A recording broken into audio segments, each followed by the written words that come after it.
সারা দেশের মতো যশোরের জিকরগাছা উপজেলাতেও তীব্র জ্বালানি তেল সংকট দেখা দেওয়ায় জনজীবনে তৈরি হয়েছে চরম ভোগান্তি। বিশেষ করে দৈনন্দিন কর্মজীবন নির্ভর করে মানুষদের জন্য পরিস্থিতি হয়ে উঠেছে আরও কঠিন। এই প্রেক্ষাপটে জরুরি সেবা ও গুরুত্বপূর্ণ পেশাজীবীদের কার্যক্রম সচল রাখতে অগ্রাধিকার ভিত্তিতে তেল সরবরাহের সিদ্ধান্ত নিয়েছে উপজেলা প্রশাসন। বুধবার উপজেলা নির্বাহী কর্মকর্তা রনি খাতুন স্বাক্ষরিত এক বিজ্ঞপ্তিতে এ সংক্রান্ত নির্দেশনা জারি করা হয়।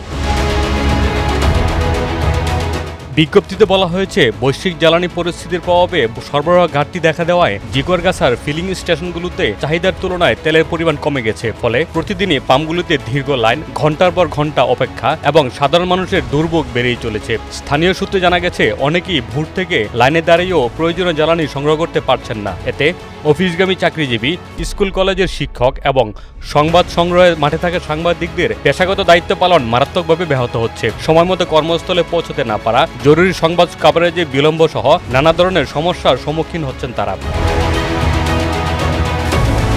এ পরিস্থিতি বিবেচনায় নিয়ে প্রশাসন নির্দিষ্ট কিছু পেশাজীবীদের জন্য বিশেষ ব্যবস্থা গ্রহণ করেছে। বিজ্ঞপ্তিতে ফিলিং স্টেশন মালিক ও ব্যবস্থাপকদের উদ্দেশ্যে বলা হয়েছে, পাম্পে তেল মজুদ থাকা সাপেক্ষে চিকিৎসক, পুলিশ, সরকারি বেসরকারি চাকরিজীবী, শিক্ষক ও সাংবাদিকদের জন্য আলাদা লাইন চালু করতে হবে এবং অগ্রাধিকার ভিত্তিতে তেল সরবরাহ নিশ্চিত করতে হবে। এছাড়া সংশ্লিষ্ট ব্যক্তিদের বৈধ পরিচয়পত্র প্রদর্শনের শর্তে এই সুবিধা প্রদান করতে বলা হয়েছে, যাতে কেউ অপব্যবহার করতে না পারে এবং প্রকৃত উপকারভোগীরাই এ সুবিধা পান সেদিকেও গুরুত্ব দেওয়া হয়েছে। একই সঙ্গে নির্দেশনাটি ফিলিং স্টেশনের দৃশ্যমান স্থানে টানানোর জন্য বলা হয়েছে, যাতে সাধারণ মানুষ সহজেই বিষয়টি জানতে পারেন। উপজেলা নির্বাহী কর্মকর্তা রনি খাতুন বলেন, বর্তমান পরিস্থিতিতে জরুরি সেবা ও জনজীবনের গুরুত্বপূর্ণ খাতগুলো সচল রাখা অত্যন্ত জরুরি। সেই লক্ষ্য থেকেই এই উদ্যোগ নেওয়া হয়েছে। আশা করছি এতে করে অন্তত প্রয়োজনীয় সেবা খাতগুলো স্বাভাবিকভাবে পরিচালিত হবে। তিনি আরও জানান, জ্বালানি তেলের অপচয় রোধ, কৃত্রিম সংকট তৈরি না করা এবং ন্যায্য মূল্যে বিক্রি নিশ্চিত করতে পাম্প মালিকদের কঠোরভাবে নির্দেশনা দেওয়া হয়েছে। কোনো ধরনের অনিয়ম বা অসৎ কার্যকলাপের অভিযোগ পাওয়া গেলে প্রশাসন তাৎক্ষণিক ব্যবস্থা নেবে বলেও সতর্ক করা হয়েছে।